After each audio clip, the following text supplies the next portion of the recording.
The lights in the San Francisco Civic Auditorium hung low and heavy that March evening in 1973, casting long shadows across the ring like fingers reaching for something unspoken. The crowd, maybe 250 souls, no more, wasn't the usual blood-hungry boxing throng. This was a private gathering, a semi-impromptu charity exhibition wrapped around youth programs, the kind of event where promoters whispered about cross-cultural demonstrations and hoped the press would bite just enough to sell tickets next time.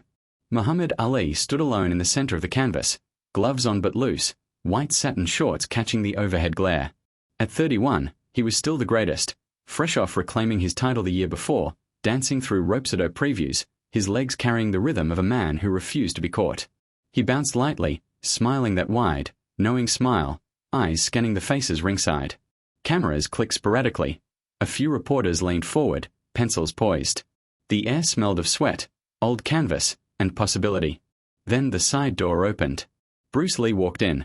No fanfare, no robe, just black loose-fitting pants, bare feet padding silently across the floor, torso lean and sculpted like polished teak. He was smaller, 5'7" to Ali 6'3", 140 pounds against 210. But the way he moved, fluid, deliberate, almost weightless, made the difference in size feel irrelevant. He climbed through the ropes with the calm of someone stepping into his own living room. The murmurs rippled outward. Phones were lifted. Flashes popped like distant fireworks. Ali's grin widened. He spread his arms, turning in a slow circle to include the crowd. "Ladies and gentlemen," he called, voice booming without a microphone. "We got a special guest tonight. The man who moves faster than the eye can follow. Mr. Bruce Lee." Scattered applause, uncertain at first, then warmer. Bruce inclined his head slightly, acknowledging, but his eyes never left Ali's. Ali bounced closer, playful, theatrical. "I've been hearin' all about this kung fu, this one-inch punch, this speed everybody talking about." He tapped his own chest with a glove hand. "They say you hit hard for a little man. They say you fast. Well, come on over here. Let me see it." Bruce stepped forward, stopping a respectful distance away. Hands relaxed at his sides. No posturing.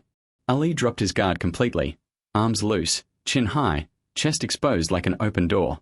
"Hit me," he said, the words hanging in the sudden hush. "Your best shot. Right here." He slapped his midsection. "I ain't moving. I ain't blockin'. Show these people if all that movie stuff is real or just fancy dancin'." The arena went still. You could hear the hum of the lights, the soft creak of the ropes, someone's sharp intake of breath. This wasn't a fight. This was a dare between two men who lived on the edge of human possibility. Bruce studied him, really studied. The height, the reach, the coiled power in those legs that had carried Ali through 15-round wars. He saw confidence, yes, but also curiosity. Respect hidden behind the showmanship. A single nod. Then movement. No telegraph. No dramatic wind-up. Just a sudden, explosive shift. Body talking from the ground up, hip snapping, shoulder driving forward in perfect alignment. His right fist shot out like a piston, covering the distance in a blink, knuckles connecting dead center with Ali's solar plexus. The sound was sharp, wet, a muffled crack that echoed off the rafters. Ali's eyes bulged. Air exploded from his lungs in a violent whoosh. His abs, iron-hard from years of punishment, folded inward as if struck by something far heavier than 140 pounds. His knees buckled. The greatest, the man who had eaten Sonny Liston's bombs and Joe Frazier's left hooks without flinching, dropped to one knee, glove clutching his stomach, gasping for breath that refused to come. The crowd erupted, gasps turning to shouts, chairs scraping as people stood. Cameras went berserk, capturing the impossible. Muhammad Ali on a knee, Bruce Lee standing calm, fist already lowered, expression unchanged. 5 seconds. Perhaps 4. Ali stayed down only long enough for the shock to register, then forced himself upright, still wheezing, chest heaving. But the grin returned, slower, genuine, edged with something like awe. He straightened fully, raised Bruce's right hand high in the universal gesture of victory and respect. "Man," Ali managed, voice hoarse but laughing, "that little Chinese hand packs a wallop. I felt that one all the way to my backbone." Bruce said nothing dramatic. He simply bowed slightly, respect, not triumph, and stepped back. The moment stretched. No one moved to break it. Reporters scribbled furiously. A few whispered, "Did you see that?" as if doubting their own eyes. In the ring, two legends stood side by side, breathing the same rarefied air, the photo op no one had planned becoming the image that would circulate for decades. Ali towering, arm raised, Bruce compact, serene, the crowd a blurred halo of wonder. Later, in the dim locker room, away from the flashes, Ali sat on a bench, towel around his neck, still rubbing his midsection absently. Bruce stood nearby, sipping water, quiet. "You all right?" Bruce asked, voice soft. Ali chuckled, wincing. "Brother, you hit like a truck driving through a brick wall. Where'd that come from?" "From here," Bruce said, tapping his own center, Dan Chan, the source of power in his philosophy. Not muscle. Not anger. Focus.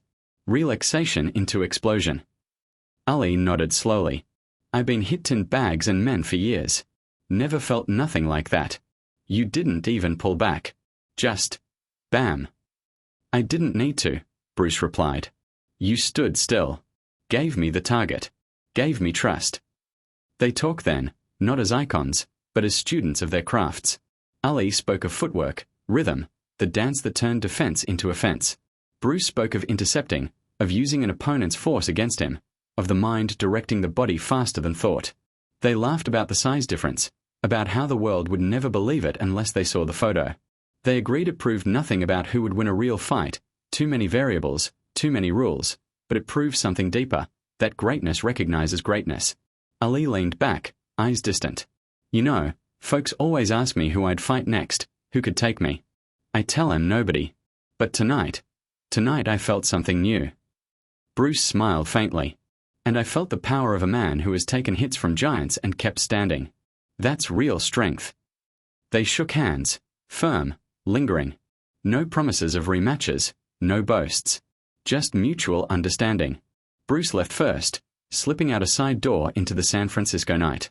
Ali stayed longer, signing autographs, joking with the remaining crowd. But those who watched closely saw the change, a new respect in his eyes, a subtle shift in how he carried himself when he spoke of other fighters, other styles. The photo became legend. Grainy black and white prints passed hand to hand, published in martial arts magazines, boxing rags, eventually online forums decades later. People debated endlessly. Who would win in a real bout?